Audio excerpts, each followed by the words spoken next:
Okay. So we're here at Panasonic, and recently Panasonic launched the GH3. Yes, we did, absolutely. So what's new here? Okay, well, quite a bit really versus the GH2. The first thing people will notice, we've made the camera a little bit bigger, and the reason we did that was we wanted to be able to accommodate more buttons for easy access. So we have added a white balance, ISO, exposure button right at the top of the camera, and we've added many more function buttons to the camera as well. So you have up to 7 function buttons, which are easy to program. Can we see them, the function? So yes, here's function 1, function 2, function 3, function 4, function 5. Functions 6 and 7 are actually on the LCD for your touchscreen. Okay. So on top of that, the body is made of magnesium alloy. So it's weather sealed, so rain and sleet should be protected. Magnesium alloy for lightweight and strength. We've added Wi-Fi functionality to the camera. So now you have the ability with this camera to link it to your tablet and use your tablet for controlling zoom and record, and you can even control ISO, exposure, you can even control white balance right for the tablet. In addition to that, we have the ability to quickly transfer the pictures from the camera to your tablet, or if you're in a studio shooting situation, you can Wi-Fi connect to your home network, and in real time as you're taking pictures, they can immediately be transferring to your computer so they can immediately be used, and it can transfer JPEG or RAW plus JPEG. So in the field, I use this with my tablet, and as I'm shooting photos, they're immediately being transferred in my tablet, so I don't have to worry about the SD card. In terms of video shooting, which is ironically what we're doing right now is shooting video, when we shoot with a GH3, we've added a new codec for Panasonic, which is it's in a .mov wrapper, and what it uses is a high bit rate compression that is at 72 megabit per second. This means that when I'm watching videos that are high action, I got strobes flashing, I'm not going to see as much digital artifacting when I'm shooting with this camera. And it's also what's called an intra-frame codec, which means every frame is uniquely compressed, so there's no reliance on one frame and another, and some weird artifacting that can occur with that. The camera can shoot at 60p full HD, and it's important to note that the sensor is actually outputting at 60 frames a second, so it's super sharp video. For somebody who wants a more film-like look, you can also shoot at 24p, or we offer a 30p mode as well. And remember that the 24p and the 30p, they can be shot up to 72 megabit for super clear audio, or super clear video. So people can use that for feature films? Yeah, it's fully ready for feature film production without question. Would you say that compared to the Canon Mark III, for example, how does it compare? Well, it's not nice to compare against other people, but I'll say that it's very comparable to what a 5D Mark III is capable of shooting for video, but it's at a third the price of a 5D Mark III. Third the price? Yes. Comparable? Yeah, you're at $1,300, $1,300 US, $2,500 US, I'm sorry, $3,500 US for a 5D Mark III. So you could buy 3 of these bodies for the price of one of those. It's a jump from GH2, of course. That's a huge improvement from from a GH2. In price also. Yes, it is a price increase of about $300, but remember, you're getting a lot more camera for the money. We've even done things like, obviously we had a headphone jack now, and the microphone jack that's on here is now 3.5 inch, so it's compatible with almost any of the major microphone systems most people would use. And one area, if you want to compare against the the 5D Mark III, that this camera excels, this has a time code function which the 5D Mark III does not have. So I now have the ability to use the GH3 in multiple camera shoots, and I'm not going to spend hours trying to sync everything up so they're perfectly in sync with one another. That's a huge competitive advantage for the GH3 in the large sensor interchangeable lens camera space for shooting video.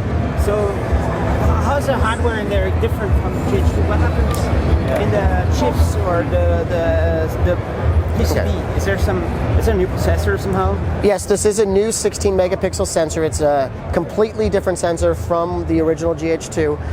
Much better at high ISO. Aside from having a massive high ISO range of up to 12,800, it looks better when you're shooting at like ISO 3200 or ISO 1600. We have a completely new engine. It's actually a 4-core or quad-core engine, so it's incredibly fast. In fact, it's so fast that when you shoot RAW, you can actually shoot 21 consecutive RAW shots before it has to ever empty the buffer. And you can shoot video at that high bit rate until you've filled your memory card. It won't have to stop in between. So all because of that massively powerful engine. The back screen is not an LCD, it's an OLED. It's over 600,000 pixels. It's incredibly sharp. And remember, OLEDs, they can actually produce black, so you get incredible contrast. And the optical viewfinder, the electronic viewfinder, it is OLED as well. It's 1.7 million pixel, so it looks incredibly sharp as well. So let's check over here. There's a flash on top. There's a shotgun mic. Yeah, there's a hot shoe, so we can add a flash. We've added a new flash actually that includes an inbuilt LED light as well. We have the shotgun mic that's up there. That's actually a dual purpose mic. It's a shotgun and it has a stereo array on it as well. So if you want to do shotgun shooting in the menu, you just have to choose shotgun. And then if you want to switch to the stereo array to get ambient sound, I can go ahead and do that as well. So I can capture ambient sound and then shotgun sound at the same time. And all these lenses compatible. So some are made by Panasonic, some are not? Every one of these lenses that's on display right now is made by Panasonic. We have two in development lenses that are listed here as well. 150 millimeter f2.8, which is the equivalent of a 300 millimeter zoom f2.8. If you've ever seen a 300 millimeter on a full frame camera, it's at least double the size of this lens. Nice. We also have a 43 millimeter f1.2 in development as well. So we're showing 16 lenses currently. These two lenses will make 18, and we're compatible with all the Olympus Micro Four Thirds lenses as well. So the one I'm using right now is this one. Is this going to be a popular one? The 12 to 35, is it going to be or is it already? It's incredibly popular right now. So yes, the 12 to 35, which is the equivalent of a 24 to 70, it's an f2.8 constant aperture, which means as you zoom your lens, you don't have to worry about the aperture dropping down. Especially shooting video, it's a real pain if you have to use a zoom. All of a sudden the aperture changes, your lighting changes, you got to make adjustments to the exposure. You're not going to have to do that with that lens. Is it the most new user friendly, like beginner friendly or not really? I think it's incredibly beginner friendly. I frankly think f2.8, every beginner should have an f2.8 lens. It makes life a lot easier for shooting your photos. Much easier. Yes, absolutely. Good wide angle? It starts at 24 millimeters, so it's very wide. It's much wider than the kit lens that you get. So, nice. But if you really want wide angle, we go all the way out to 14 millimeter, the equivalent of a 14 millimeter with other cameras. You show here, just to turn on a little bit, there is a super fast autofocus. Yes. Is it the fastest in the market or what? We would argue it's the fastest on the market. I'm sure our competitors would have something else to say about that. But you guys tell me if you think it's fast enough out there. Is it ARM processor? Quad core? It is a quad core processor, so it might be ARM. It is a 4-core. In there. It's actually a Panasonic sourced sensor, so it's our own proprietary technologies. So fast autofocus. How about autofocus in video? We've always done autofocus in video. Every one of faster than before. It has been improved for autofocus. Yes, absolutely. And there's all kinds of ways you can click on a screen to choose where you want to focus when you do video. Yep. So when I'm in my touch focus, I have the ability. In this case, I'm in a. Let's go to a 1-point autofocus. So now I can choose my focus points.